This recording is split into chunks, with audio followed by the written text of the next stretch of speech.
Ladies and gentlemen, good afternoon to all of you. On behalf of Lakshmi Kumaran and Sridharan, I am happy to welcome you all today to this webinar on legislative re-engineering provisions, blessing in disguise.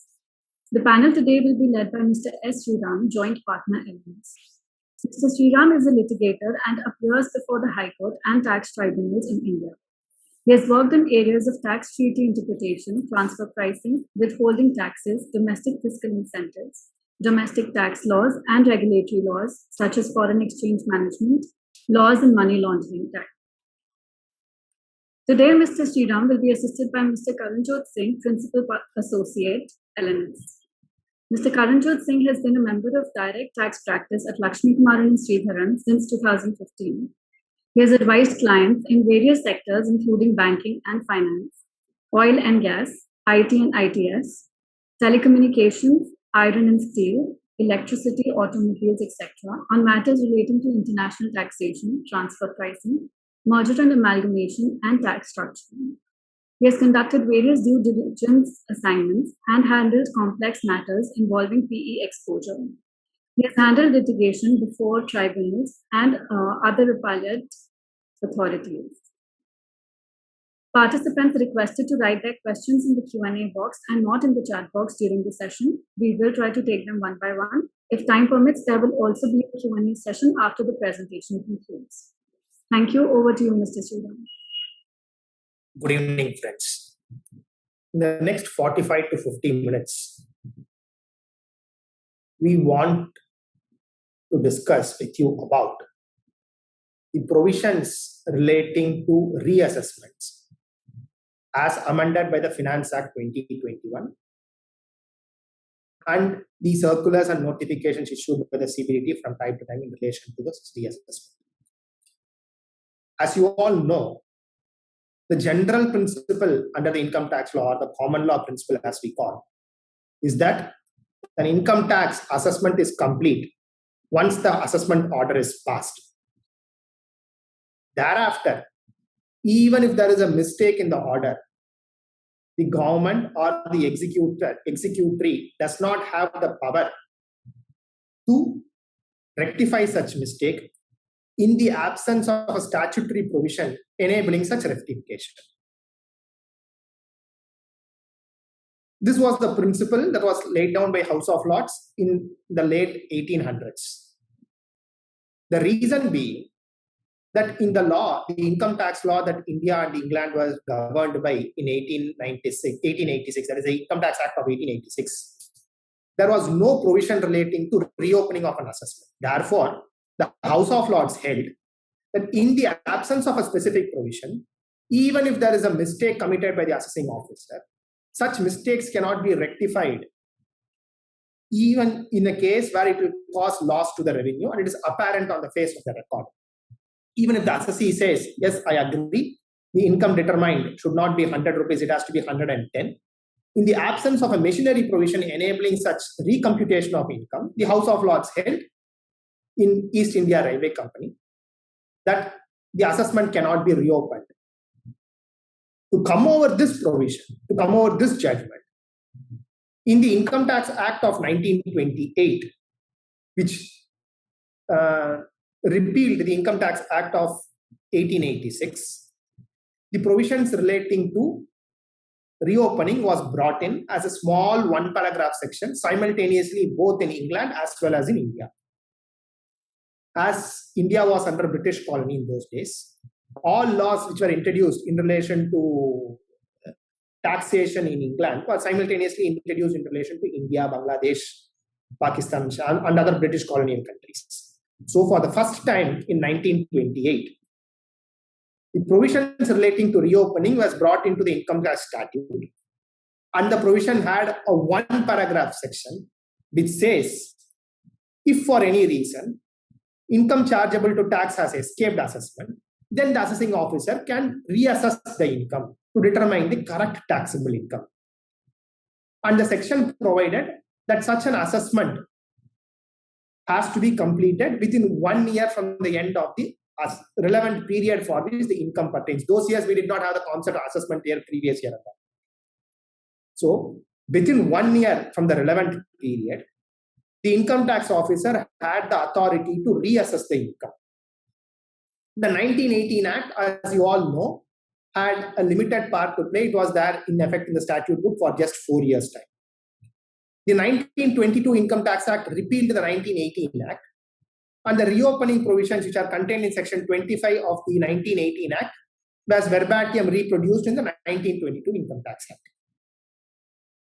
Thereafter, an inquiry committee was set up in 1936 to examine all the provisions relating to Income Tax Act and suggest the changes that have to be made to the income tax legislation so as to effectively recover the taxes. One of the suggestions made by the Income Tax Inquiry Committee of 1936 was that due to absence of provisions to effectively check illegal evasion of taxes, fraudulent assessees are escaping taxes, and therefore the Commission recommended in 1936 that the provisions relating to reopening should be more robust. It should not permit just a 1-year period for the assessing officer to reopen and recompute the income. A larger time limit has to be provided. And therefore, in accordance with the recommendation issued by the Income Tax Inquiry Committee of 1936, the provisions in the Income Tax Act of 1922, that is Section 34 of the Income Tax Act 1932, was amended in 1939 to provide that where an assessee has concealed the particulars of income. Earlier we saw that income tax officer had the power to reopen if any income had escaped assessment. Now, the income should have escaped assessment because of concealment of particulars of income or deliberate miscommunication by the assessee. Then the powers which vested in the Section 34 of the Income Tax Act can be exercised. The reason for introducing these two conditions is that from the S12 time limit of 1 year, which was provided to the assessing officer, the Income Tax Act, the Finance Act 1939 enhanced the power up to 8 years period. So when the officer was vested with a larger period of limitation to reopen the assessment, they capped the situation in which the powers can be exercised. Earlier, whenever income has escaped assessment, they could have reopened. Now they could reopen only if there is concealment of particulars of income or deliberate misstatement by the assessee. The period of 8 years was put in 1939 with some logic behind it. We have to understand that logic because when they say 10 years period now, there is a little snag in the reason with which the time period was introduced in 1939 vis-a-vis the time limit of limitation prescribed in the Income Tax Act now.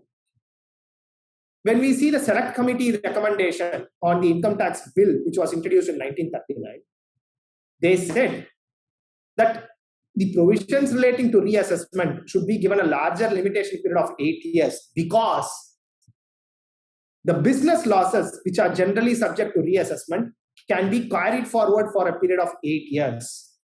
Therefore, any reassessment that is done should have the implication or should be corroborated with carry forward and set off of loss period. So when the period for carry forward and set off of business losses was 8 years, the income tax law provided that the provisions relating to reassessment should also give the assessing officer a period of 8 years. One aspect. But even in the 1939 amendment, the provisions only said that where there is an error in the part of the assessing officer, the income tax officer can reopen the assessment. There was no requirement for the assessing officer at that point of time, before issuing a notice, to form any belief or record his satisfaction that income has actually escaped assessment. All that the income tax officer was required to show was that the assessee has concealed some particulars of his income. Whether that concealment will result in escapement of income or something which we'll see later. Once there is concealment or furnishing of inaccurate particulars, the provisions relating to reassessment can be exercised by the assessing officer. To overcome this lacuna as well, the Income Tax Act of 1922 was amended in 1948 to say that where the income tax officer has reasons to believe that the income has escaped assessment, the income tax officer can issue a notice under Section 34 of the Erstwhile Act or 148 of the Income Tax Act as it stands before 2021. So the concept of furnishing of inaccurate particulars of income by the assessee was shifted to the concept of reasons to believe by the assessing officer in 1948. The provisions as amended in 1948 largely continued till the Income Tax Act 1922 was in operation, that is 1961, and thereafter from 1961 till 2001. We are very well aware about what was the provisions relating to reopening till 1st of April 2021. In the next half an hour or so, or 40 minutes or so, Karan would explain to us what are the amendments that have been brought in by the Finance Act 2021, what are the consequences of those amendments in relation to the basis of assessment, in relation to the period of limitation, that is the time period, and broadly the entire scheme of reassessment. How has it changed from the 61 provisions to the provisions as it stands today? He will also touch upon the amendments that have been brought about by the ordinance which was initially introduced in the Relaxation Act brought in effect due to COVID situation, the circulars issued thereafter, the number of challenges that are there before the High Court related to such exercise of such extraordinary powers by the government. And he will also touch upon what are the remedial measures that the government is currently thinking of to overcome so many petitions or so many irregularities being admittedly committed by them. Whether such measures were undertaken by the government in the past. If yes, how has courts looked into such remedial measures being taken by the government, and what is the way forward? These are the points that Karan will discuss with you the next 40 minutes or so. Over to you, Karan. Yeah, good evening, everyone. Before we actually dive into as to what are the amendments made, I wanted to touch upon as to what is going to be the scheme of reassessment in the amended provisions. The reason being, in the past, we are very much used to the assessing officers recording reasons to believe and then issuing notices under 148, which the assessees used to object, and then the reassessment was effectively concluded. Now, before Finance Act 21, while Finance Act 2020 itself, Section 151A had been introduced, which provides for a faceless reassessment scheme. Therefore, the entire procedure of recording of reasons by a jurisdictional assessing officer and issuing the notice pursuant to that, that is undergoing a change. And the amendments brought in by Finance Act 21, they seem to complement that scheme. Now, going forward, what is contemplated is that an audit or a similar wing of CBDT that will flag information in relation to the assessee. And this flagging of information will be broadly based on a risk management strategy that will be formulated by CBDT. Once the information is flagged in a system, the case will be allotted to an assessing officer, who in terms of Section 148A is expected to conduct an inquiry in relation to the information. The assessing officer thereafter, if he believes there is a prima facie case, will provide an opportunity to the assessee, and at this stage will confront the assessee with the information and will ask as to why a notice under Section 148 will not be issued.